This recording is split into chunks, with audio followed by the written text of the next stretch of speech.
Hi there, Rabbi.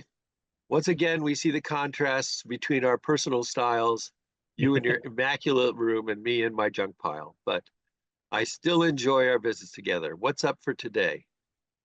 Well, Joe, I've been listening to, obviously, all of us have been listening to the politics, the conventions, and people saying things. And what came to mind was a quote, was scripture, the Torah. But of course, Genesis, that's the Bible. Genesis chapter 1, verse 27. So God created man in his own image. In the image of God, in the image of God created he him, male and female, he created them. That passage came to mind after listening to some comments. Comments about the vice presidential candidate's son, if I'm not mistaken. That's exactly what triggered this thought that human beings are created in God's image. I just found it very offensive that here was a young man expressing himself, and that was God talking. He's created in God's image, and yet there are many that would criticize God's image. Well, and there are a lot of people who say that we're too PC these days, but I don't think anybody really approves of anyone making fun of anybody with a disability. And I'm watching the Paralympics. Well, it hasn't started yet, but the preliminaries.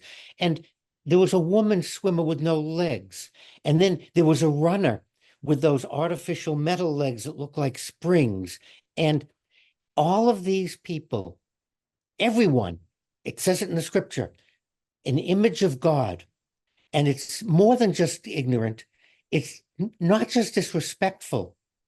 You're denying a basic truth that whether someone is physically different, emotionally different, has some uh, psychological problems, we all have God's image in us. So how do I want to treat God? I can talk to God in some imaginary way, but when I look at another human being, it says in scripture, God created that person in his image. So it's as if I'm talking to God. And I would challenge all these people who are making fun of or want to put down or don't want to support or don't want to put money into programs for those that aren't as perfect as they think they should be. My challenge to them is you're looking at an image of God.